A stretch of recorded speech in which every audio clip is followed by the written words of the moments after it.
To recap, we explained the 5-second rule for us. Yes, real quick. It's super simple. It's going to sound kind of stupid.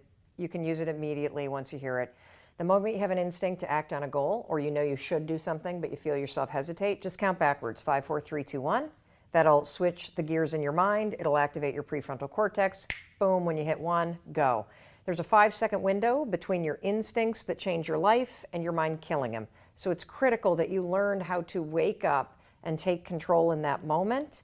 And you know, the 5-second rule is going to help you do that as a tool for change and for making powerful decisions. So you say that our brains are built to protect us. Yes. From change and the scary things in life. Yes. But to hone on the point that these are our brains. So what does our body do in those instances when we're faced with those scary things in life? Well, so one of my favorite uses of the 5-second rule is to use it for mind control. And I say that with a complete straight face. Right, not okay? So I used to be someone that suffered from tremendous anxiety. I took Zoloft for 20 years after panic attacks started in law school. And Zoloft was a wonderful drug for me to take. I kind of thought about anxiety a lot like, all right, if I were diabetic, I would take insulin. There's no shame in mental health. We've all got something going on. Take the drugs, stabilize your body, and get on with your life. And about 4 years ago, I started to wonder, and you know, this is a personal story. I started to wonder, could I use the 5-second rule to actually control my thoughts? Could I use it to cure myself of anxiety? Now, the answer is yes, you can, and yes, you should. But the reason why I was inspired to do this is because, like so many of you, I have kids. 2 of our 3 kids struggle with anxiety. We have a 17, a 16, and an 11-year-old. And for our 16 and our 11-year-old, right around the time they were 10, they both had these really acute moments of anxiety where they could no longer do sleepovers. They were limiting what they were doing. I mean, it's so sad when you see a little kid starting to edit their experiences in life because of their thoughts. Right. And so I thought about 4 years ago, okay, if I really want to help my kids deal with anxiety, maybe it's time for me, Mel Robbins, to come off of Zoloft and try this 5-second rule and learn everything that I can about neuroscience and anxiety and how it works and what it is and what it isn't and the connection between the feelings in your body and what your brain does so that I can help my kids, right? Because it's one, you know, it's not really fair if mom's on Zoloft going, oh, you know, change your thoughts. Right. But if I teach myself how to deal with the worries and the panic and the anxiety that I used to struggle with, maybe I could help them. So here's what I did. First, you have to understand what anxiety is, and you have to understand the connection between worry, which is something we all do, and self-doubt, which is something we all do, and anxiety. So we all have a habit of worrying. And just for the sake of this conversation, habits are behaviors that you repeat when you're not paying attention. So believe it or not, it's not just nail biting or tapping a pencil. A habit is even when you back up your car in the morning, if you look over your right shoulder, that's a habit.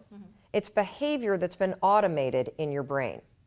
And worrying is a habit. Worrying is a pattern of thinking that you default to when you're not paying attention. When you're not paying attention, you're sitting in a meeting, it's very easy. Have you ever noticed how your thoughts just drift and you start thinking about, oh my gosh, is you know, my loved one okay? Oh, you know, I wonder if I'm in trouble. Like you start immediately thinking and worrying, and we just kind of default there. And so the connection between worry and anxiety is close cousins. Anxiety is what happens when your habit of worrying spirals out of control. Your habit, it's just like drinking. You might start drinking casually, and if you don't get that habit in check, it can spiral out of control into an addiction. So what happens when you are anxious is that you not only start to worry, but your body starts to feel really anxious too. Your heart will race. You might start sweating. Your throat can get dry. You can get a pit in your stomach. And when you start to feel the physical sensations of worry and anxiety, and then you got your mind drifting over to something's going wrong, Right. that is when you can start to really deal with anxiety. And if you have anxiety, you're not alone. They say that 30% of women suffer from anxiety at some point in their lives. I will tell you, I have been really startled by the number of men that come up to me at the end of speeches that I give as I'm on the corporate circuit giving, keynotes, that come up and say, do you have any more information about anxiety? Do you have any more information about anxiety? And 9 times out of 10, it's for them. And I think with all the rapid change in the world and technology and how much, in everybody's jobs things are innovating, there is a rise in this habit of worrying, the sense of a loss of control, and feeling anxious is very normal. So, we talked a little bit about, I believe that you can control your mind. It's important for you to foundationally understand that anxiety and worry are the same thing. It's just that your body starts to get agitated, and that's when we call worrying anxiety. Mm-hmm. And you can actually beat it. Now, the key is stabilizing your thoughts. And you can use the 5-second rule to do that. One other thing I want to explain to you, and this is something that I was just on with Dr. Oz on his syndicated talk show talking about, is this exact conversation. How do you use the 5-second rule to cure your anxiety, to control your emotions, to stop yourself from melting down? And here's something that you need to understand. First of all, when it comes to your body, in your body, there's no difference in your body between feeling excited and feeling anxious. No difference whatsoever. So what do you feel when you're excited about something? You're going to go to, who's somebody you would love to see in concert? Sting. Okay, oh, Sting. So Sting is playing. You've got incredible tickets. You are standing right there at the stage. The music's starting. He's about to come on. What are you feeling in your body? Those butterflies, that kind of, the literal kind of flutter inside. Yes, exactly. And that we call excitement because you're there, you're going to see Sting, this is going to be amazing. Now, when you're worried about something or you're anxious about something, maybe you have to speak up, maybe you have to give a speech, maybe you have a tough conversation that you've got to have about the IEP for your kid and the advocacy that they need. Maybe you got to talk about your, getting a raise. Maybe you've launched a new business and you really want to share it with your friend. Right before you're about to do that thing that you've never done, that you feel a little uncertain or a little insecure about, right? What does your body feel like? Exact same thing, right? Yeah. You got the butterflies. Right. You might start sweating a little bit. Your heart might race. Now, the only difference between Shelby being at the Sting concert and you standing outside the meeting at your kid's school going in to talk about IEPs and getting help for your kid, which was something that made me very nervous. The only difference between those two scenarios, because our bodies are doing the same thing, is that Shelby's brain is saying, oh my gosh, I'm so excited, Sting is about to come. Oh my gosh, she's not saying, I'm so nervous. I'm so nervous. Oh my gosh, I'm at a concert. And oh, something must be wrong because I feel butterflies. No, she's like, Sting's about to come, yes! Right? Yeah. Your brain is telling you. Your brain Right. has context. In this situation over here, you see a friend. You have this new business you've launched. You really want to share this idea with your friend. But you got butterflies in your stomach. Your brain says something different than what Shelby's brain is saying. It's going, uh-oh. She might think you're pushy. Maybe you shouldn't talk to her. This is not a good idea. You're not fully trained yet in this stuff. Or, you're not ready to have this conversation. Or who do you think you are to have this conversation? Or, no. Your mind starts to get worried and basically says a bunch of negative garbage. Your body, by the way, excitement, fear, same thing. Excitement, anxiety, same thing. Excitement, uncertainty, same thing. Excitement, fear, exact same thing in your body. She's not afraid of Sting coming on stage, but her body is having all the same signals as if you were afraid of him. Seriously. So the only difference between excitement, fear, anxiety, worry, uncertainty, and stress is what your brain says it is. We can use that to our advantage to cure anxiety and to cure the habits of self-doubt. Here's how you're going to do it. You're going to use the 5-second rule to trick your mind into thinking that you're excited instead of thinking thoughts that actually expand the nerves, the anxiousness, all that stuff. So you use the 5-second rule in combination with what we call an anchor thought. An anchor thought is a thought that makes you excited. It's a thought that makes you happy. It's a thought that will help you stabilize your brain. Because Shelby could have easily, at the Sting concert, taken the butterflies in her stomach and started catastrophizing. Right. Sting's not coming. I'm going to get trampled. Right. I feel claustrophobic. Oh my God. Like, you could have done that, but she didn't, because her brain had something else that it was willing to anchor on, to ground her, right? In excitement. So what you're going to do, let's just take the scenario of you have a meeting that's making you really anxious. You have a presentation you're going to have to give. You have something that's important to you, and you're worried you're not going to be able to make this sale happen or make the IEP happen or whatever it may be. Outside the meeting, the moment you feel yourself starting to worry, the butterflies are kicking in, you're starting to go Niagara Falls down under your armpits. 5, 4, 3, 2, 1. Now, why would you want to count? The reason why you want to count is because, remember, thinking patterns can be habits. And so when you get into the habit of doubting yourself and worrying, you're now in the interior part of your brain, and that can easily take over and expand and escalate the situation. So you want to cut that off, and you want to stabilize what's happening by activating your prefrontal cortex. You're going to go 5, 4, 3, 2, 1. That's going to activate this puppy up here. Now that your mind is awakened in terms of the frontal lobe being awakened, you're ready to accept a new thought. You can't just stand there outside I've tried this. I've had psychologists for years tell me, oh, just change the channel. Right. Your brain is like a TV, just change the channel. No, it's not. My brain is more like a freight train that is moving at an agitated state of 65 miles an hour. Mm-hmm. And if I try to just switch the thought, the train is gonna jump the tracks. Yeah. You cannot go from a state of agitation to, you can't do it. Right. But you can slow a state of agitation down. And the way you do it is the 5-second rule. So you're feeling the butterflies, you're feeling the nerves, you're feeling the armpit sweating. 5, 4, 3, 2, 1. That'll stabilize the situation and stop your mind from expanding and making it worse. Now you can take that anchor thought. Pick something before the meeting. This is critical. Don't try to create an anchor thought where you're freaked out. Pick something beforehand.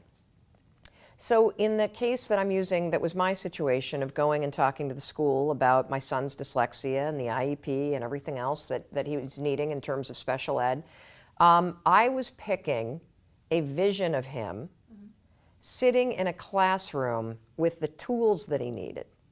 You know what I mean? Yeah. And coming home and being really like happy. Right. And the second that I would feel I'd be in the meeting and the teacher would say something that was like stern, so that I'm like, oh, she's not on our side, I'd be like 5, 4, 3, 2, 1. I'm picturing my son with, the vision of him coming home. He's actually reading, like this is incredible. And that stabilizes the worry. And so now I'm in control of my thoughts, and I haven't done what I used to do, which is the second I start feeling the pit in my stomach, my thoughts go catastrophic. They're not going to give him the services. My son is going to never read. He's going to be bullied. This is going to... Right. And now, by the way, if I were to have allowed that to happen, when your mind starts to go worry and anxious, it hijacks your thinking capacity. They've done all these studies with brain capacity about what happens to your mind when you worry. Mm-hmm. And you actually cannot focus on anything else once it gets too big. Right. So using this technique, you'll be able to stay present in a meeting. You'll be able to stay present in a situation. You'll be able to stay present in a conversation or with another person or on a plane, so that you can control what you're thinking. And so I personally have used 5, 4, 3, 2, 1, marry it with an anchor thought to cure myself of anxiety. I haven't taken Zoloft in 4 years. I haven't had a panic attack. I don't even worry about anything. And this ties into confidence so tightly, because confidence is a skill, and it's a skill that you build. And you build it only one way. You cannot think your way to being more confident. You have to prove it to yourself through action. And the thing about confidence that's really interesting is that the more that you start to use it to stop worrying, you'll actually see yourself moving forward in your life. Using confidence to stop, using the 5-second rule okay. to stop worrying. Yeah. It's just a tool, that's all it is. Right. It's just a little tool that helps you wake up and kind of take control and redirect your thoughts and really have power in the moment and power over your decisions.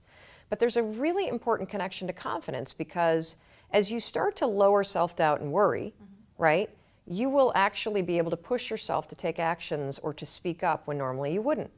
When you see yourself taking those actions, and when you see yourself beating fear and your excuses, you build the skill of confidence. You're seeing yourself as the kind of person that you can rely on.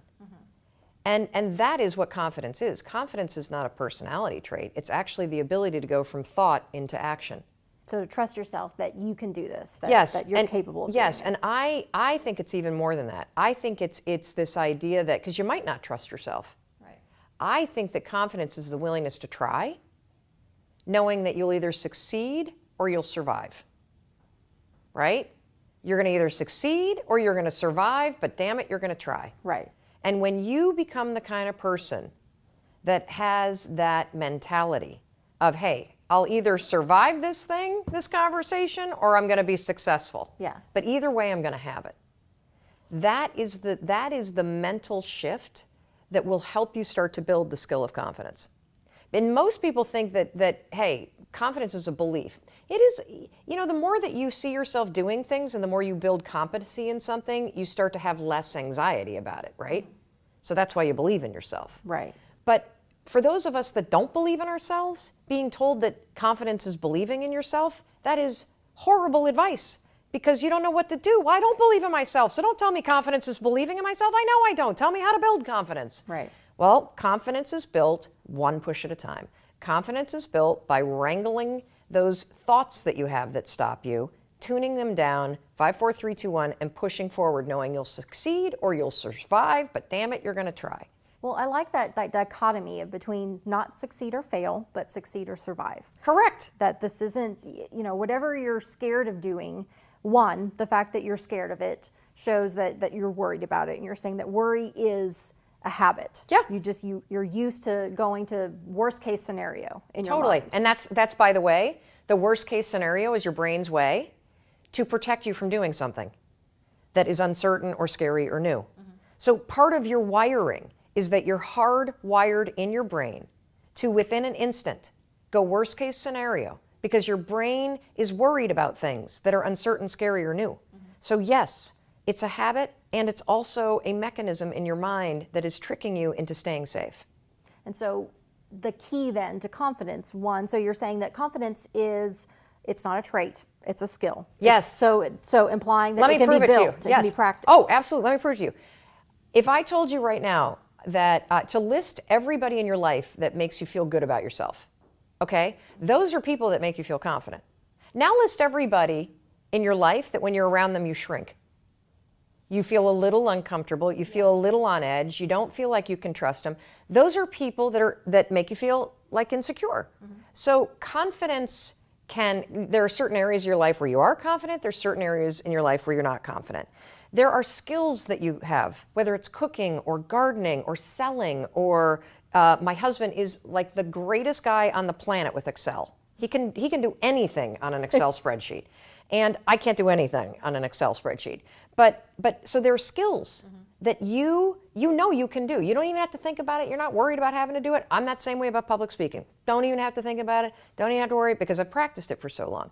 There are things that I'm terrible at, that I lack confidence in. But I could build confidence by practicing it. I could build confidence in myself around people that make me insecure if I were to study the triggers as to why I feel insecure. If I were to have conversations with those people, or if I were to become confident enough to distance myself. So your confidence is a skill set, like a muscle, that gets built based on experiences, based on the actions that you take, and it's something that's fully within your control and that can be worked on. And for women, oh my gosh, the number one factor in a woman's success is confidence. Perceived confidence, Yeah. more important than anything. More important than anything. So self-confidence or perceived confidence, are those different things? Very different things. So confidence, there are basically a couple different buckets of confidence. There's the internal mindset confidence that a lot of us don't have, that you can build as a skill through action. There is the competency confidence that comes through gaining by practicing competency. And then there is the external confidence that you project that other people perceive. Here's something that every single woman needs to know. Harvard Business School just wrote up about this study where they asked a ton of managers across different industries, what is the number one reason why you're not promoting your female, people that you're managing? Do you know what the manager said? Number one reason. I thought she lacked the confidence for the new role. Now here's the kicker. A kick in the gut, by the way, is that the managers were uncomfortable telling you, the woman, that she lacked confidence. Well, because they didn't want to be called sexist, and more importantly, they had no idea how to actually coach somebody into becoming more confident. If you're perceived as confident, you make more money, you advance faster, you have more satisfaction in what you're doing. And the thing that I want every single woman on the planet to understand is that confidence is not a personality trait. You can be extroverted and talk a lot and have zero belief in yourself. That's how I used to be. I used to be the loudmouth, bossy person that didn't believe a word that was coming out of my mouth, didn't like myself, none of it. There are tons of folks that are insecure, that it's uncomfortable to talk into a meeting. You're not lacking confidence, you believe in your ideas, you're lacking the courage to actually step out of your comfort zone. The one piece of advice that I want every single woman to know is that there are two kinds of work. There's visible work and there's invisible work. You only get credit for visible work. Visible work is how you behave in a meeting. That's a very, very important place to practice the skill of confidence. What do you do to practice the skill of confidence? Number one, stop taking notes and just take note. If you have an important meeting, I used to be a lawyer, and you need all the details, hit the memo transcribe thing on your phone. Let Siri take the notes for you. Then take that file, go straight to YouTube, make it a private file, upload it. You know what YouTube will do? Transcribe it. Transcribe it for free. So now you got your notes. But I don't ever want to see you in a meeting like this. Not like this. Because what is that? You're in a visible place. What you're projecting is that you're not part of the meeting. You're just there taking notes. Your physicality is bent over, so now your brain is focused on transcribing. I want you sitting back. I want you taking note about a few things, and then I want you to do something that may feel uncomfortable. 5, 4, 3, 2, 1. Do not leave a meeting without ever talking. Don't do it. It is a very visible place for you to be seen. Here's another thing I want you to do. If you're uncomfortable sharing your ideas, and I have been startled by the number of people that write us from around the world that say that their biggest fear in their career was actually speaking in meetings and sharing their ideas. Biggest fear. And they started using the 5-second rule, changing everything about their career trajectory.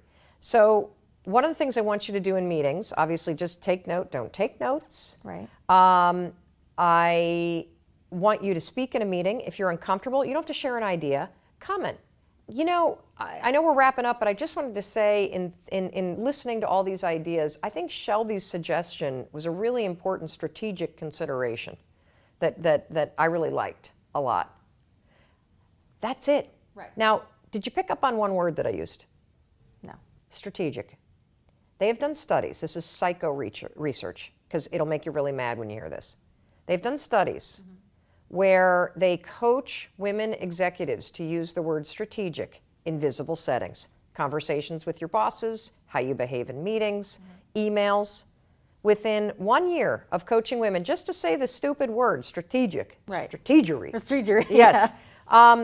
The annual reviews and the remarks for how executives are perceived as strategic contributors jumps dramatically.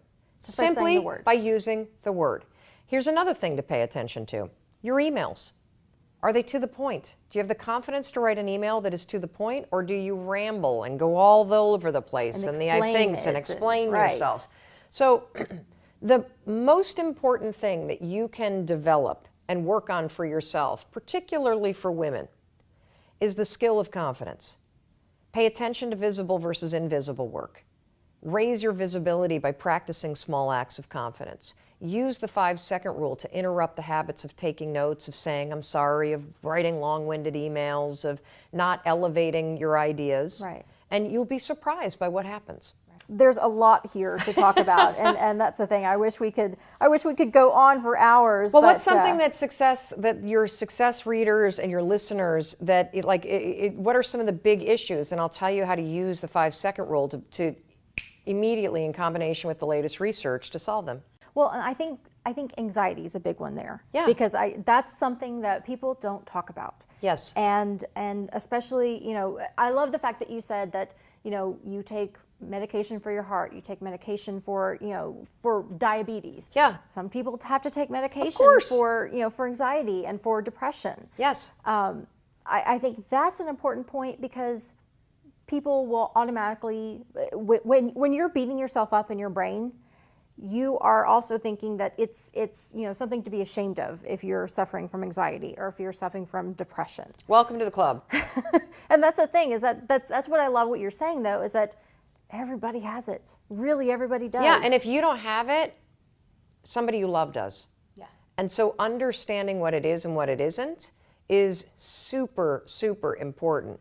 And if you have somebody that has panic attacks, that's even one more step removed from anxiety. We talked about anxiety and worry earlier. When somebody that you love goes into a state of panic, what we know is that their bodies have now gotten so, the body experience, the heart racing, the sweating, because they didn't stabilize their thoughts, and the spotlight effect took over, and now the brain is magnifying what's going on.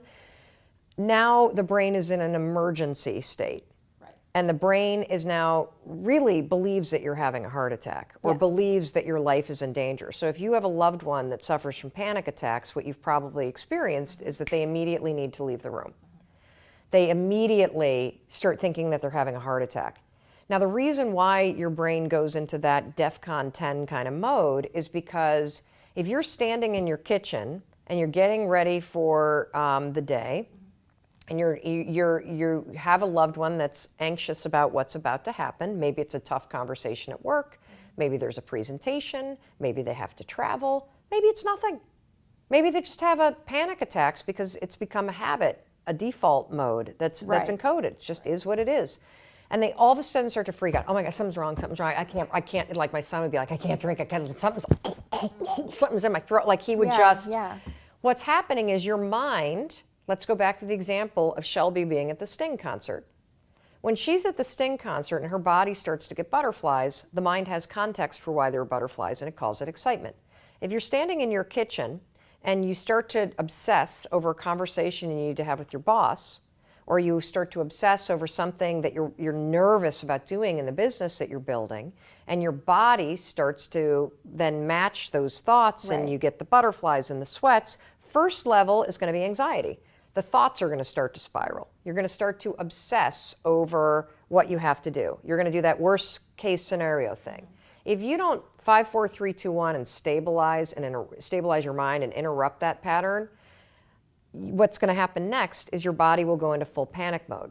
Because if your thoughts get super crazy and worried, your brain is going to start to go, holy, what is going on? She must be having a heart attack because she's standing in a kitchen and this doesn't make any sense. Why would her body be freaking out? Right. Your body's freaking out because I've let my thoughts go bananas. So now my heart's really racing. So now my mind's going,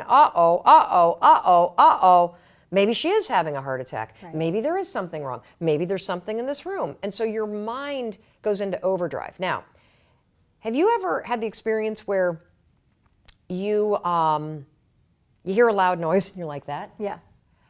There are two responses, automatic responses that we're born with in our brains to protect us. One is ducking our heads. Even a baby, the age of 6 months, ducks their head at a loud noise. Highly instinctual behavior to protect you. Yeah. Another one is to reach out and stabilize yourself as you're falling. So as you get kind of wobbly, you don't even think about it. Your mind takes over and directs your body. Yeah. So if you develop a habit of anxiety and panic attacks, basically you're escalating everyday life concerns through this funnel from worry to anxiety, to the anxiety then escalating the body, to now your mind going, holy cow, I better protect them. Right. So that's why they get you out of the room. That's why you start to think you're dying, so that you'll get help. So that's why it's so important for you to start by addressing and fighting any worry that you have and redirecting your thoughts. If you start to struggle with anxiety, that's why it's so important to start using this strategy 5, 4, 3, 2, 1, now an anchor thought, to stabilize the thoughts.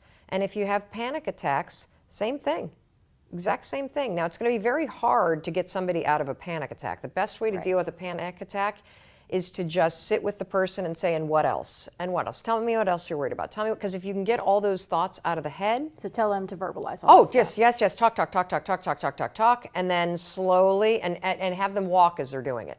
Because the physicality of it kind of unwinds it. Yeah. And then when they're just kind of buzzing, 5, 4, 3, 2, 1, now let's go to the anchor thought. Okay. That's how you deal with it. Excellent. Oh, trust me. I've done it with myself. My husband's done it with me. My kids have it works like a charm. I remember when my son was really struggling with anxiety, we were driving, he was trying to build up to doing a sleepover, and we used this technique, the 5, 4, 3, 2, 1, with an anchor thought of him being super excited and waking up happy and all this stuff. And there's research out of Harvard that's recently been published where they call it, I think they call it, it's not reframing, it's reappraising performance anxiety, if you want to Google it, reappraising performance anxiety. They did this test where they had people that were about to either run a race, sing in a karaoke contest, or take a test, use a strategy very similar to what I'm talking about. So right before you're about to take a test or run a race, we all have performance anxiety, right? So they trained kids in control groups. One control group would say, I'm excited. I'm excited to run this race. I'm excited to take this test. I'm excited to give this speech. The other group, they told them to just think positive thoughts without the I'm excited. Because remember what we talked about in the beginning. Shelby being at the Sting concert being excited, exact same body state as me standing outside a meeting for my dyslexic son's IEP. Butterflies, flutterflies. She's excited, I'm nervous. Yeah. So they had students before they were about to perform, track or whatever, or karaoke, I'm excited. In every single instance, every single one, they perform better. Why? Because by saying I'm excited, you give your mind context for the butterflies, and guess what else it does? It doesn't allow worry to hijack your mind, so you can actually now have your full prefrontal cortex to focus on performing, because you're not focused on managing all this garbage. Right. Works in study after study after study. Not only, you might not lose the jitters, but you gain control of your brain. Right. Your thinking patterns don't begin with a thought. What do they begin with? It's triggered by a feeling or an emotion. Ah. So your body reacts to something first. So you feel the stress first, or you feel the trigger related to past trauma first. You feel something happening in your body first. And the mistake that we make is we then immediately race up to our heads and we assess with our minds, what does that mean? Oh, something must be wrong. Oh, I'm really stressed out. Oh, this isn't working. And then your thoughts, usually negative when it comes to some stress response, then dictate what you do next, which is yell or be frustrated or feel frazzled. And so what I'm going to tell you to do is to reverse that chain of events, because everything begins with a sensation in the body. Your nervous system picks up on the cues around you first. Then it goes up into your mind. And your mind tries to make sense of the sensation. And that making sense of, which is usually a negative interpretation, that then triggers a negative response. And so let me give you an example just for those of you that don't have a steam shower or don't have time to jump in a cold plunge. Have you ever noticed? I just had a cold bath. I just fill it up with cold water Well, or I take a cold shower. So yes, and either work. But have you ever noticed that you can be super frustrated or feeling really low energy or kind of depressed or anxious, and if you go outside for a walk alone. Yeah. That within 10 minutes you feel different. Yeah, totally. It's because you have shifted your physiological state. And when you shift or relax your physiological state, it relaxes your mind. Yeah. And so I think a lot of us, and talk therapy is a fabulous thing if you can afford to do it. But what happens in talk therapy is you talk through all this stuff and you're in a calm state when you're in therapy, aren't you? Mm. So you're utilizing a part of your brain to talk through the issues in your life when you are in a calm, non-reactive state. And then have you ever noticed you can talk for an hour with your therapist, but then you get out into your life and you get into the situation with your spouse or your kids or your colleague that you just processed with your therapist. You know that it is related to your trauma from childhood. You know that you're working on not being a yeller. You know you're working on all these patterns. And yet you get into the situation. You're triggered. And you're triggered. Well, the reason, and then all of a sudden you lose control again. And the reason why that happens is because it's not about your thinking first. It's about the fact that all of the triggers are stored in your nervous system and in your body. And you, in therapy, are using a part of the brain, your prefrontal cortex, which is present when you're calm. But when you get triggered in life, your kids are frustrating you. The traffic is terrible. You know, you're exhausted and you didn't record the 4th podcast in the day. Yeah. You're now in a different part of the brain. Yeah. And your nervous system is now flipped on. And so that's why you have to attack your mindset from your physiological state. And you've got to use these tools. Now, a second thing that I want to say is this. I said that you can choose to become who you want to become at any moment. Mm-hmm. I subscribe to the whole body of research around behavioral activation therapy. Okay, what's that? Behavioral activation therapy is act like the person you want to become now. So act into the feeling instead of feel into the acting. Yes. So let's just say that you are somebody who wants to be, I don't know, we'll just use an example. If you want to be somebody like part of your bucket list because you've read Young Forever and you want to be, you know, a marathon runner and you're going to get back in shape, right? Instead of thinking about it, instead of like being the you today that's 20 pounds over shape and the last place that you've run is to the car to try to beat the parking meter person, Yeah. you know, that's the last time you ever took a run. Yeah. In order to become the new version of yourself, start to act like a marathon runner would today. What do? Well, they have tennis shoes. They typically go outside every day. They might have different ways of eating. They probably follow different social media accounts than you do. Mm-hmm. They probably wake up at a different time. And so if you start acting like who you want to be today, an interesting thing happens with your mindset. You see, when your brain sees you doing something new, it starts to relate to you as that new person. This is why mantras often are bullshit. Ah. Because people will want to learn how to love themselves, Dr. Hyman, and they will stand in front of a mirror. Affirmations. You mean. Yeah. After 40 years of beating themselves up, hate my body, I hate this, I'm a loser, I'm unlovable, nobody's ever going to love you, you failed at this, you failed at that, now look at the bags under your eyes and one boob's hanging lower and this, that, and the other thing. You've been saying that for decades.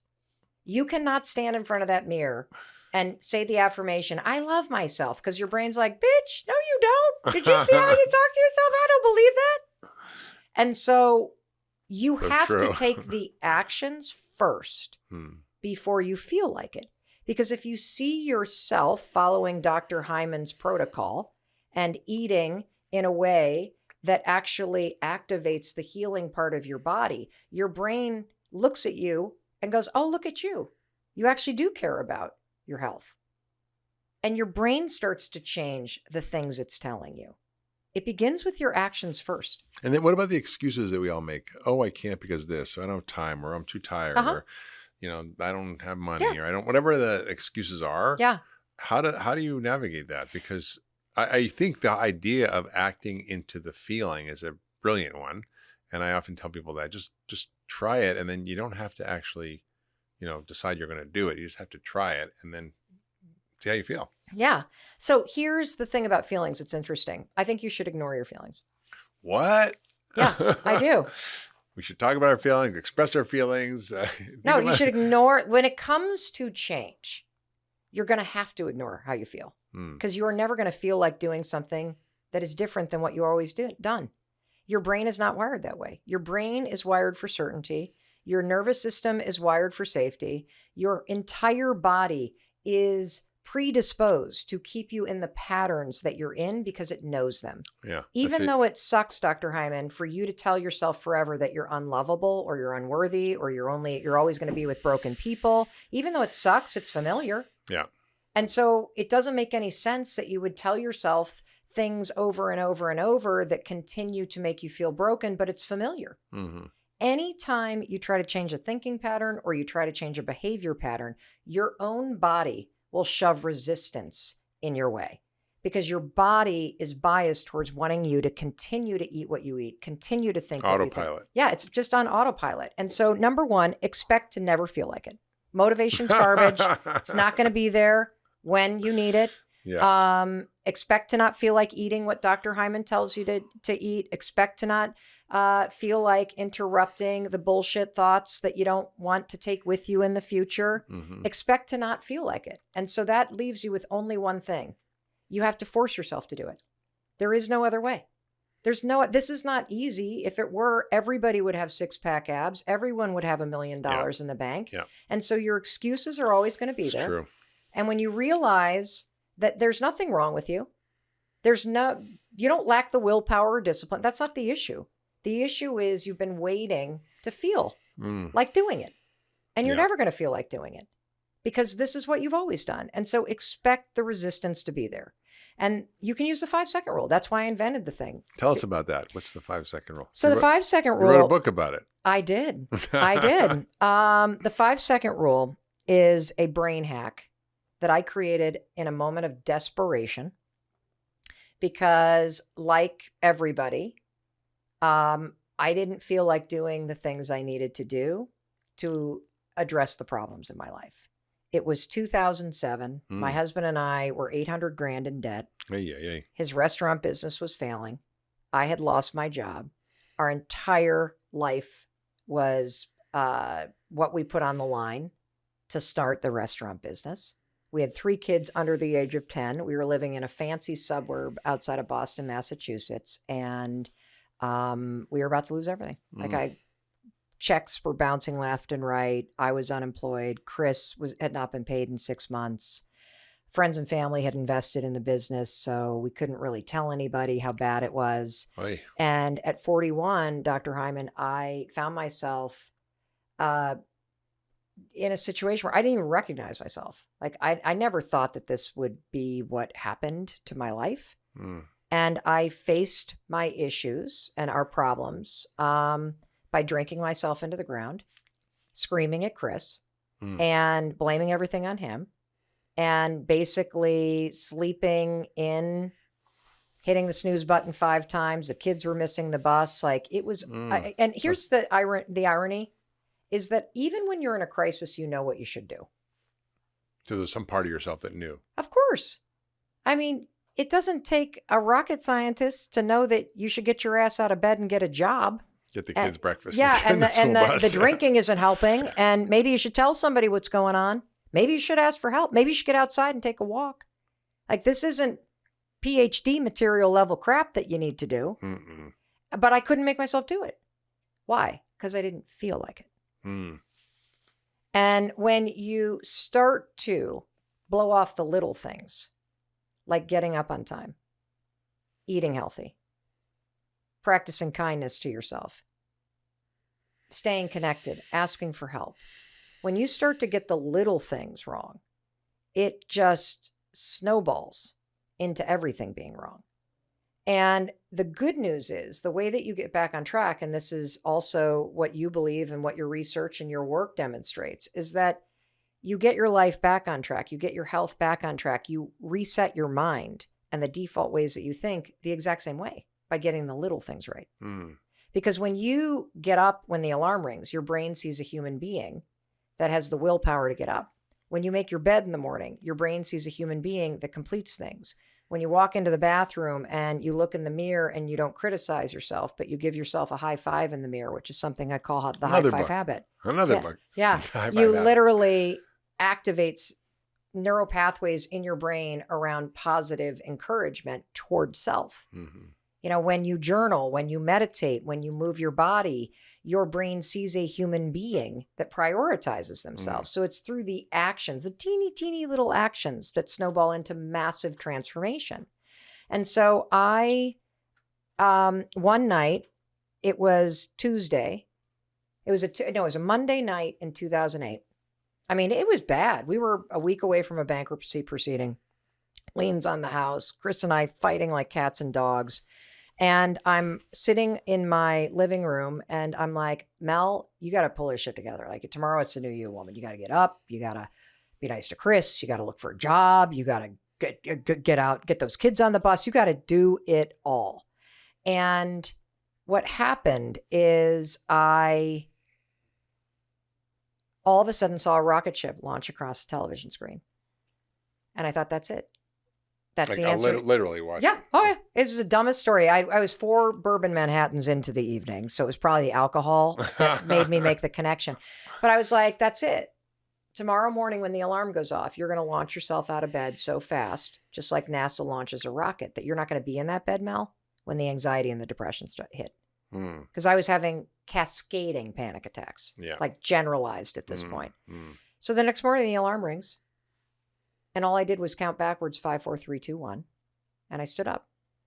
And that one decision changed the trajectory of my life. And what I had discovered by mistake during one of the worst moments of my life is the single most powerful starting ritual, which is what habit researchers and neuroscientists call a technique, metacognition, that you can use to interrupt old habit loops stored in the basal ganglia. 5, 4, 3, 2, 1 interrupts that encoded pattern, and it draws your focus to the prefrontal cortex, giving you a manual way to switch gears between autopilot, subconscious, trauma patterns, all of it, and activate the part of the brain that helps you change, that helps you learn new behavior, that helps you take control. The 5-second rule has now spread. That sounds like a holy grail. Oh, it is the holy grail. It's now being used in clinical settings with pediatricians. It's profoundly effective with OCD and PTSD. I had an entire inpatient wing, the medical staff in a Philadelphia hospital, come and tell us that of all the things that they can give somebody on discharge after an inpatient commit, the 5-second rule is probably the most effective thing. Because, so break it down. What is the 5-second rule? So the 5-second rule is any moment where you know what you should do, but you feel the feeling come up: hesitation, anxiety, fear, heaviness, trauma, whatever it may be that causes that momentary hesitation. If you don't physically move within 5 seconds of that moment of hesitation, the subconscious part of your brain takes over. To physically move. You got to physically move. And so there's this window, this 5-second window. Psychologists call this the difference between a bias toward thinking versus a bias toward action. And many of us, especially if we're analytical or we're introverted or we struggle with anxiety or ADHD or depression or a whole trauma, we have a bias towards stopping to think and consider what to do versus doing what we need to do. And I'm talking about these windows of time where you're sitting in a meeting at work. You have an idea to share. Yeah. And you don't say it. Correct. And you wonder why you're getting passed over at work. You wonder why you're not getting promoted. It's because you're not visible. And it comes down to these moments. Same thing at home. There's things you want to say. There's hard conversations to have. Or what about exercise? The hardest part is getting out the door. As my mother used to say, the minute I get the urge to exercise, I lie down till it goes away. Yes. Yes. Well, you don't even have to lie down because it goes away if you don't move within 5 seconds. She was an expert at that. Yeah. And so, how you use it is in these moments, or like addiction. It's profoundly effective with addiction because you feel yourself drawn towards something. 5, 4, 3, 2, 1, count backwards, physically move away from the thing. So you just literally just say 5, 4, 3, 2, 1, and Yeah. then like get your body up and go to the other Yeah, room. and or do here's something the different. cool Like, trick. you don't have to do jumping jacks or No, stand on your head or anything. No, here's the cool trick. Counting backwards is an action. Yeah. So it's like a Trojan horse, because let's face it, putting down the alcohol is difficult. It feels hard. You don't want to. You know, like have this neurochemical draw to it. When you start counting backwards, 5, 4, 3, 2, 1, you've actually made a decision not to do it. So the counting is like the first domino that falls, and then you turn, and now you're moving in a different direction. And so the 5-second rule became a tool that I used to push myself through the feelings and anxiety and depression and sadness and anger and grief and all the bullshit feelings that are very real. Yeah. That dictate what you do. Well, you were in a really tough situation, and it's understandable why you felt how you felt. Yes. And you could choose one of two things, either to just go back to bed and not deal with it, or wake up and deal with it. Yeah. But we make 30,000 decisions a day, and the vast majority of them we make with our subconscious. And if you want to become a different person, you have to make intentional decisions that are aligned with the kind of person that you want to become. If you want to follow all of Dr. Hyman's advice, you have to make different decisions. And so counting backwards 5, 4, 3, 2, 1 is a tool that you can use to activate the part of the brain that you need to consciously make different decisions. And there's even more involved here, because, there's this famous researcher, Dr. Judith Willis, out at UCLA. Yeah. And she has studied the impact that the nervous system has on decision making. And what she has discovered is that when your fight or flight sympathetic nervous system is activated, so in situations where you're procrastinating, that's a fight or flight nervous system, because procrastination is a freeze. Yeah. Alert. Freeze, right. Yeah. Fight or flight. And freeze. Freeze. Yes. Right. And anxiety or nerves or nervousness or depression, if you're in any, or just even worrying and overthinking, your sympathetic nervous system is now flipped on. Your prefrontal cortex, according to the research at UCLA, Dr. Judith Willis, your prefrontal cortex does not function in its full capacity when your alarm state is triggered. No, it can't. It can't. Yeah. And so there's often a disconnect between the limbic system, which is the reptile lizard brain stress response, and the frontal plane, which is the adult in the room. And so you see, why this person's an adult, but why are they acting like a lizard? Yes. Yes. And so when you count backwards, 5, 4, 3, 2, 1, the decision to count backwards is a moment of taking control. And the counting itself is what activates the prefrontal cortex, so that you make the choice to go walk outside, so that you then lower your nervous system stress, and then you could come back to what you need to do. And so it's profoundly effective with addiction, with suicidal ideation, with procrastination, with making more money. Because you're not going to make more money if you're not willing to make the sales calls. You can sit there and think about making them all damn day long. And so it's changed the lives of millions of people. It's just, and I love it because it's free. Anybody at any age can use it. Anybody in any language. Just don't count up 1, 2, 3, 4, 5. It doesn't work. You have to count down. You have to, because we have been taught to count up since we were little. So the act of counting up already happens in your subconscious. Yeah. Counting backwards in the beginning, 5, 4, 3, 2, 1. You have to think about it. Correct. Yeah.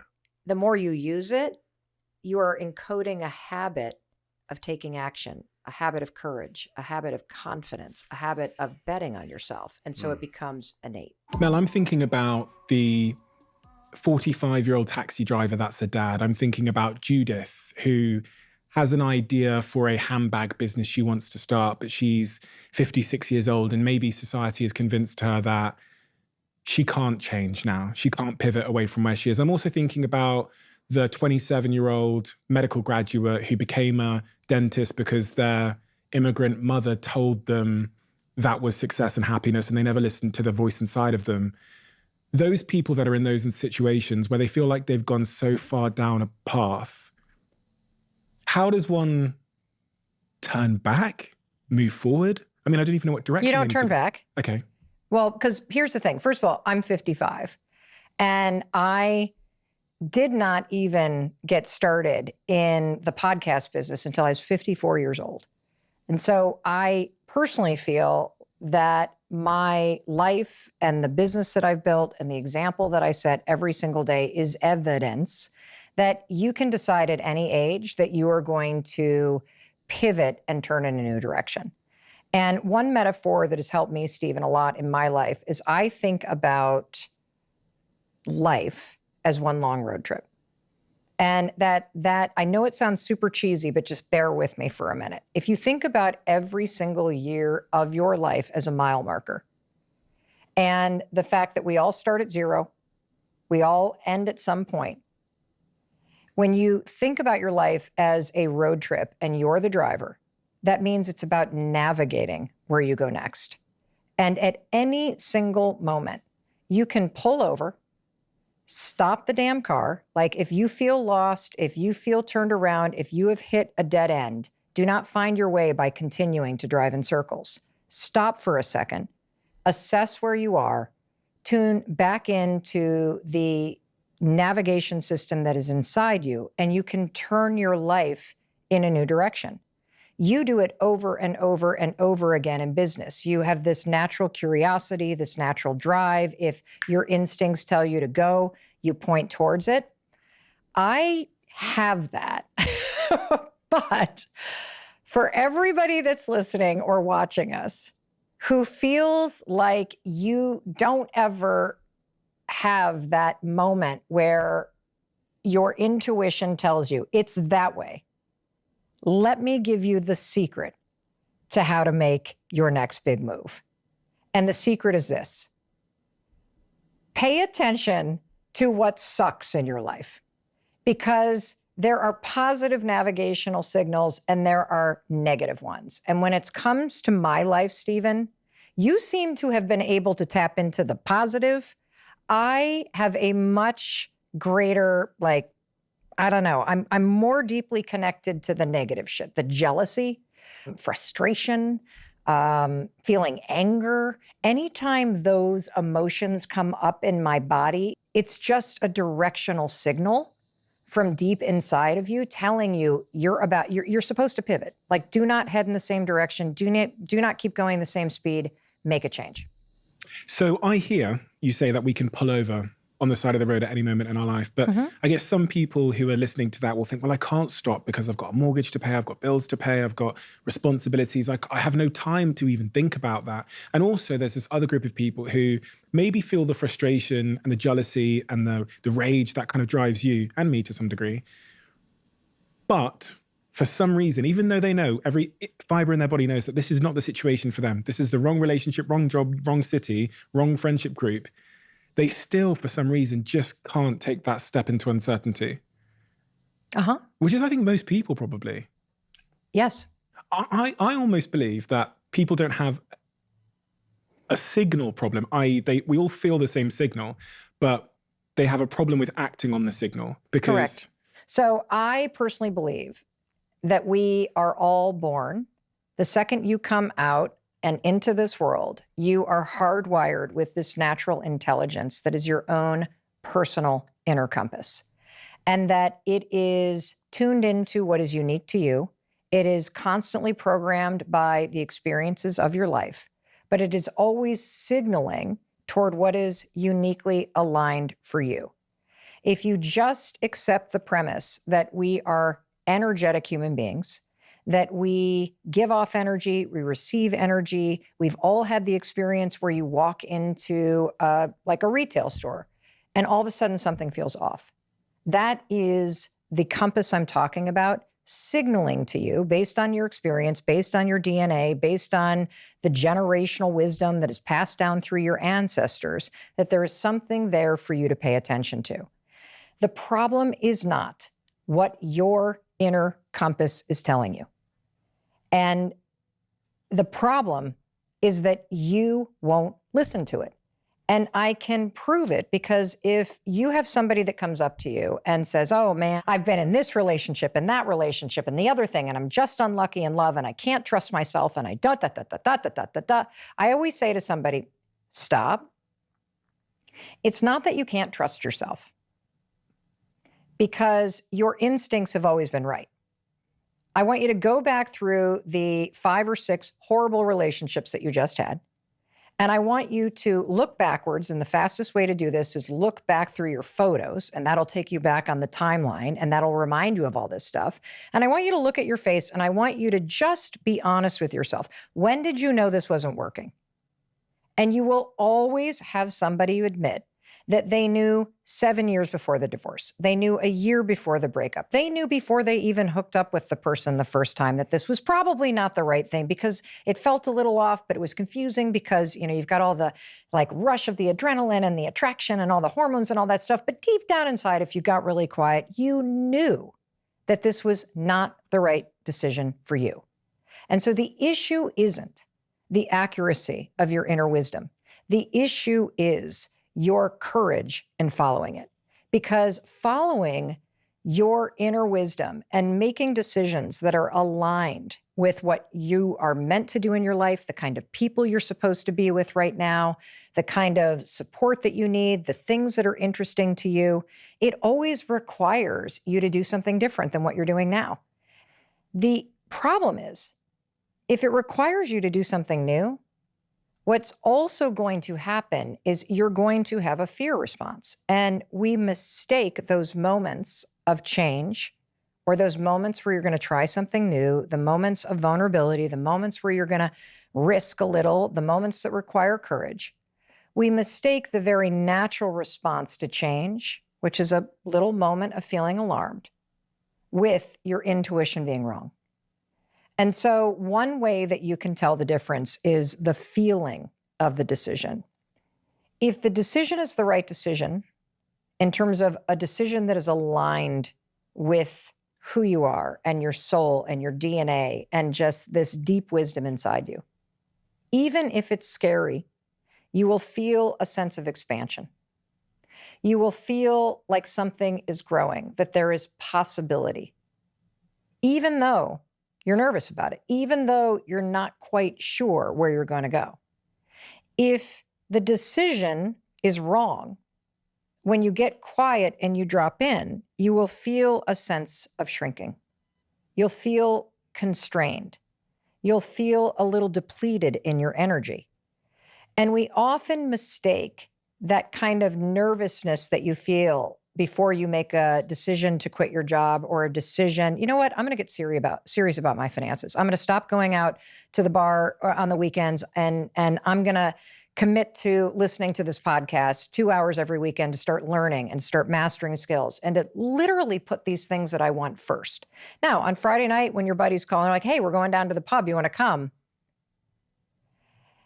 When you are about to say no, you're going to feel that rise up, because you've never done this before. You always go and you know you're going to get blowback. But if you get really quiet and you drop in and you ask yourself, okay, if I were to go to the bar tonight, does that feel like something expansive?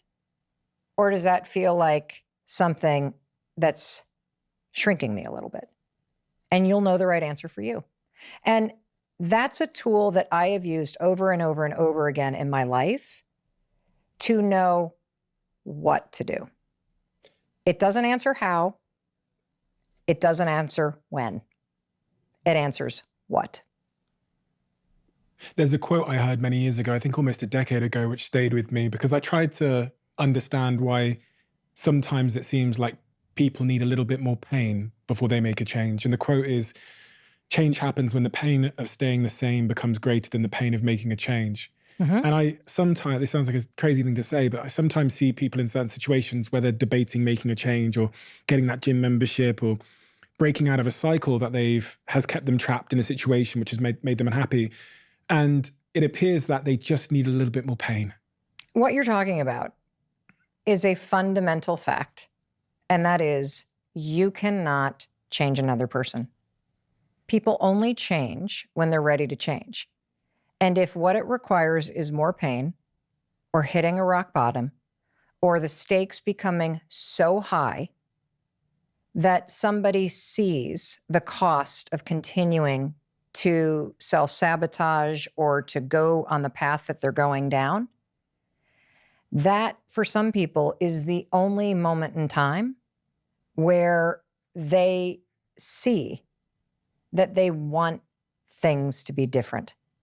And you can't want somebody's sobriety or their healing or their financial freedom more than they do. Because at the very bottom, I guess we learned two things. As you said there, the cost of continuing, but also the reward of change is never greater.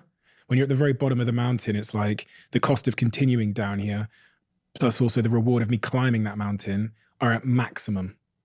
Yeah, and look, we're having an intellectual conversation, and, the fact is it's really hard to change. Yeah. If it were easy to develop great habits or change your mindset, and it could happen like that, everybody would have six-pack abs. Everybody would have 4 companies like you do. Everybody would have a hit podcast. Everybody would have their dreams come true. And it is very difficult to change because we are hardwired to spot patterns that seem similar and to repeat them. And so I do think it's important to say that if you're struggling, if you're frustrated with yourself, if you're at that point where you're so sick of yourself and your excuses, I've been there, Stephen's been there. This is a normal part of the human experience. And at some point, either the pain is going to get big enough, or you're going to bump into somebody's story somewhere on this planet who has been in the position that you're in right now, facing the stuff that you're facing right now. And there is something about their story at this exact moment in time that will ignite something in you that is missing. And what is missing in you right now is hope. Because when you're stuck and when you are on a downward spiral, whether it's just in your own head or it's in self-destructive behavior, the thing that's missing in your life is hope. You don't believe right now that anything is going to make a difference. And so until you get to the point where you just hate what you're doing so much that it's worth trying, or you have somebody crack open a door and just a little light comes in and you have this moment where you go, well, what if? What if this is the time sobriety sticks? What if I go to therapy and I actually do change the way that I think? What if I could recover from this narcissistic abuse that I've, been kind of struggling with after that relationship or that marriage? What if I could get out of debt? If that person did it, maybe I could do it. And without either hope or that kind of rock bottom moment, I don't think you're going to change. Can you tell the difference between someone who is likely to change and someone who isn't? Because there must be so many people that message you and they present a facade as if they have had that realization and they're about to change. Mel, I'm about to start that business. Thank you so much for everything you've done. And you look in their eyes and you go, I don't believe a word you're saying.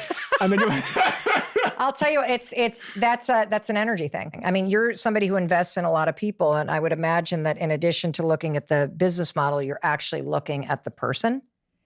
And talk is cheap. Like the kind of people that are actually going to change will thank you for the hope and thank you for a specific piece of advice. And then they are moving so fast out that door because they realize that change doesn't happen overnight. It doesn't happen with one insight. It is tedious. It is painful. It is lonely because it is a game of just moving the ball down the field inch by inch by inch. It's not glamorous. It's lonely. As you start changing, everything around you starts changing. People around you start, it's not even fun in the beginning. And so you'd either have to have an incredible amount of hope or a ridiculous amount of inspiration and delusion, or you have to be in so much pain that the alternative to continuing this pain that you're in is to try something different because it's the only thing that might be slightly less painful than what you're doing. You get to that point where, I call it the fuck it. Like, this is bad, so fuck it. Let's try something else. And so I really believe that. And I think people, you can't tell who's going to change because it's a long game. Mm. Is there anything that breaks your heart about what you do? For all the upsides of it? Oh my God, yes. Yeah. What really breaks my heart is how stuck people are. And that there are things you can do to change your life for the better. And if you don't have hope and you don't have this breakthrough where you have for just a millisecond this insight where you go, well, what if things did work out? If you don't have that moment, most people stay so stuck in resignation. And actually, that's one of the things that really I'm so curious about with you, because I, like you, talk to so many people and have so many people writing in, and the number of people that are living their life at 40 or 50 or 60, and they are defined by the trauma that happened in their childhood. And that's not to say that the trauma wasn't profound or wasn't impactful. And having experienced childhood trauma of my own that I didn't discover until later in life, I find it so sad that so many people just don't know that they're stuck in patterns of abuse or patterns of thinking that they can change. And if you're not aware that you're stuck in something, there's no way you can change it. And so it makes me extremely sad that there are so many people that are not aware of how much better and how much more present and how much more joy they could experience in their life. Is much of that identity, like the identity, the stories we tell ourselves about ourselves sort of circulates around us. It becomes this instruction manual for everything we do, believe, and think of ourselves. And that is ultimately like the story of Stephen Bartlett that I have authored based on everything I interpreted that happened in my life. Things happen, I write a new line into my self-story about who Steve Bartlett is because of that. Mm-hmm. And then I use that as my instruction manual for forward sort of facing behavior. I think one of the most interesting experts to talk to about that topic is, I think his first name is Dr. Paul Conti from Stanford. I know his last name is Dr. Conti, but I just interviewed him for our podcast, and his work is all on the inner voice and the subconscious, and that there is this narrative that you have that you may not even be aware is talking to you all the time. And when you start to turn toward what that self-critic is saying, you know, you're never good enough. Why'd you screw that up? And you start to examine what it's telling you. It would be as if I was walking behind you, Stephen, all day long going, boy, you really suck and you blew that. And my God, you're never going to amount to anything. And you're going to be alone and you're going to do this. And it's not, and we do it to ourselves. And so, yes, your self-talk, which is probably buried somewhere very deep. This is not my area of expertise in terms of psychiatry or neuroscience, but we just interviewed him and it was fascinating, is informing what you think about yourself. And of course, what you think about yourself then drives the things that you do. Is it thought-driven or behavior-driven? Is it nervous system-driven first? Is it subconscious-driven first? Here's what I know. I know that until you make a decision that you no longer want to feel how you feel, or you no longer want to think the way that you think, or you no longer want to have the kind of results or no results that you have, until you make that decision that, you know what?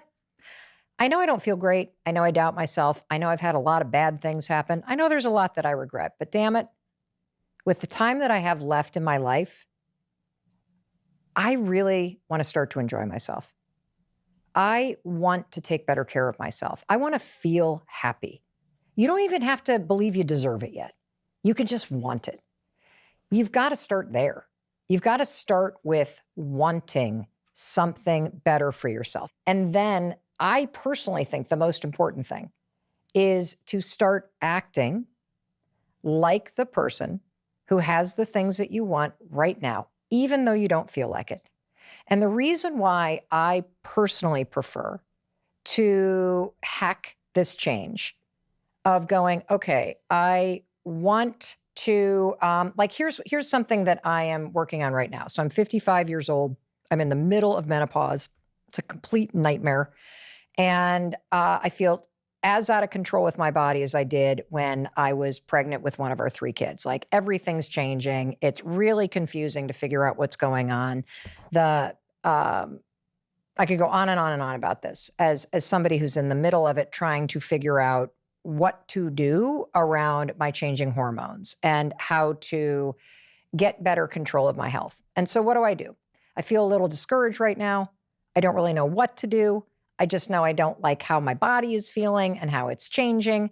And so I make a decision and a commitment to myself that I want to feel better. I want to understand this. And so that decision is super important, because without deciding that I want to do something, I'm not doing anything. And then I start to study all of the experts and what people have to say about this topic of hormone balance and gut health and women's health and how to regulate your hormones naturally and what to, like, there's just so much information out there. And then I make a decision. Okay, well, what are the 2 or 3 things that I'm going to do? And then I start doing it. And I wake up every day and I do those things, even if I don't feel like it, even if my self-talk is pretty poor. And here's what happens over time, for me personally, is if I see myself taking actions consistent with somebody who exercises, or somebody who is taking care of her hormone health, or somebody who is not drinking, or somebody who is writing a book, if I see myself taking those actions, it changes the way that I look at myself. The action first approach is what I personally believe in, because I think it works faster. Anxiety is consuming me, and I'm so scared. 11th grade. Okay. Well, I think my first thing is that you're not alone. I think a lot of people feel it. I also have anxiety. And it's very scary. It is very scary, and it can feel very consuming. My anxiety, I'll give you a little peek into my window as what I get like. But when I was younger, I used to be very scared of throwing up. And so my anxiety morphed into this thing now, even nowadays, that whenever I'm anxious, I just feel as though I'm going to throw up. I never do, but I always feel like I'm going to throw up. And it was very overbearing. It was very scary. And I felt very alone for a lot of it. And I felt very misunderstood. And my advice to you is that if it is feeling like you cannot live your life anymore, you should seek a therapist, or you should tell somebody.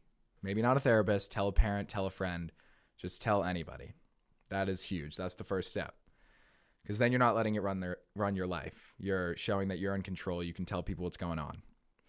Can I ask a question? Yeah. So when you say you can't live your life, do you mean the anxiety is getting to a point where you're like opting out of doing things? Yes. You're Yes. managing your anxiety because you're so worried about your anxiety that you're like not living your life. Like your friends are all hanging out and they're going out to dinner and you're too anxious. So you're just like, I don't want to be anxious. Like, I don't want to go. And that was you. That was me. So that's when you should start telling somebody.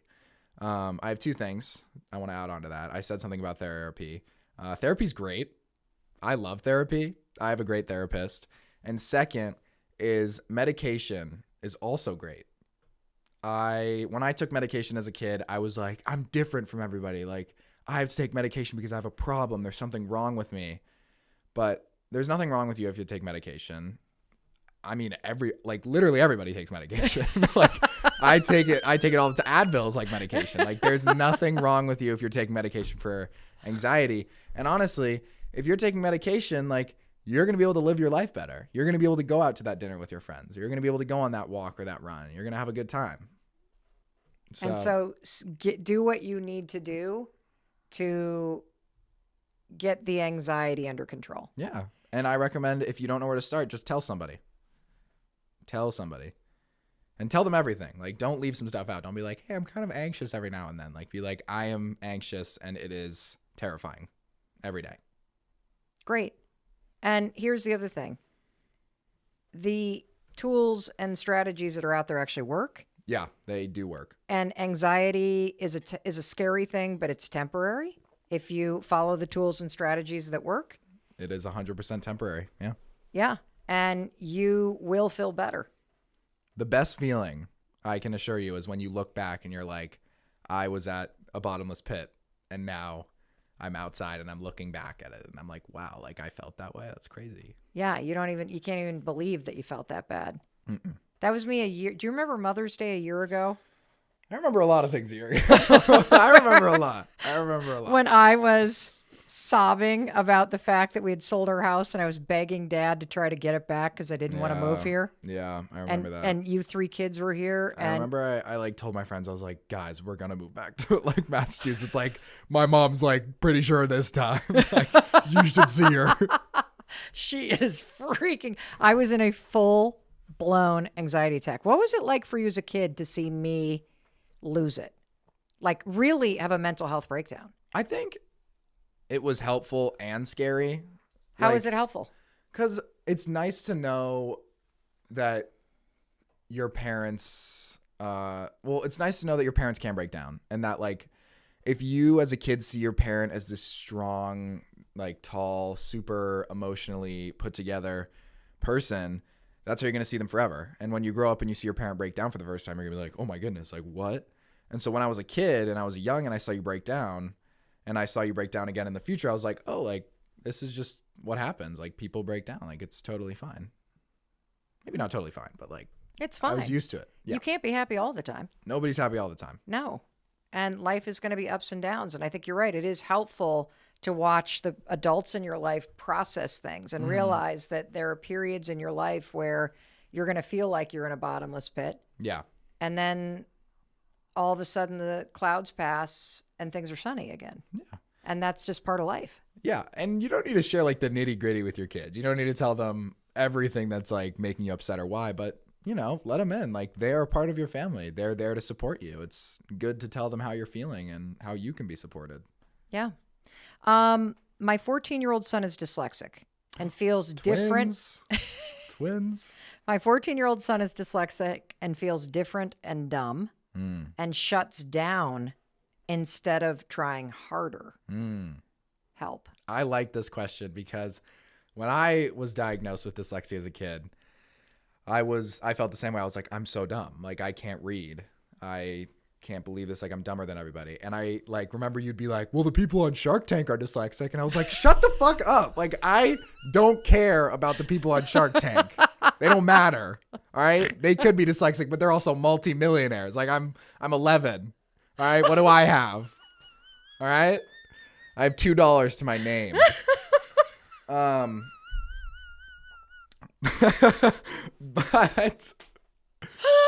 But what I'm gonna say is that there's a lot of techniques and skills you can learn to make dyslexia more manageable. It's also different for everybody. It's different in that sense. But you are not dumb if you are dyslexic. What's actually happening is that, and correct me if I'm wrong on this, but like the scientific thing is that your neural pathways like take longer to form. And so you can have the same strong neural pathways as other people, it just takes a little bit longer to get there. Is that right? Basically, your brain wiring is a little bit different, and there are techniques and strategies that you can use to really, like, you basically had your dyslexia remediated. Yeah. By you can have it like pushed down. Yeah, because you just basically train your brain to wire and fire new neural pathway connections, and it's called Orton-Gillingham. That is the gold standard tutoring method. And so it's not about trying harder. And that's what is really important. Your brain learns differently. And because you're dyslexic, you have profoundly different talents. Yeah. You know, you're being asked to sit in a classroom and do things that your brain is not firing to do, but I bet that you are way more creative than everybody else. Yep. I bet that you can solve problems in creative ways. I bet sure. you are probably more talkative. Yeah, definitely. I bet you have much better, profound spatial awareness, meaning you're phenomenal at video games and at Legos and about building things. And you're going to be you're an incredible problem solver. And so understanding that you've got these unbelievable talents that developed because other parts of your brain developed Yeah, That is a superpower. for sure. And that's why so many entrepreneurs and actors and professors and people in the arts have dyslexia, because by not having the neural pathways fully formed as it relates to reading and holding words in your mind and decoding words and also holding pencils and being able to write, you developed other parts of your brain. And that's a really cool thing. And so first of all, I would say stop saying try harder. Yeah. And if you have not gotten the proper tutoring protocols put in place that really help, and other things really help, like being able to listen to books instead of reading. Yeah. I listen to books all the time. Yeah. Because like I'm not the best reader, so like I'm a little slow, but listening to books is huge. Like that's great. Yeah, and also being able to type instead of handwrite. There, you can get the teacher's notes. There are all kinds of things that help. And you know, I remember it was really interesting because you're an excellent math student, but when professors or teachers require you to show your work, you basically fail. Because you can't explain the steps that you took to get there. Yeah. Your brain has all these I just, shortcuts. Like, can do it in my head, and like I can Yes. I write down a few numbers just to remember things, but other than that, like I can't really. So if you have dyslexia, you're not dumb. All right. What are you? You're incredibly powerful in other aspects that aren't the school environment, Yeah, and that's perfectly fine because school is not your whole life.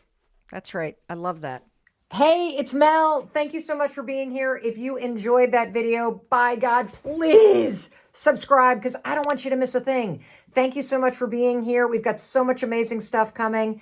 Thank you so much for sending this stuff to your friends and your family. I love you. We create these videos for you. So make sure you subscribe. Mwah.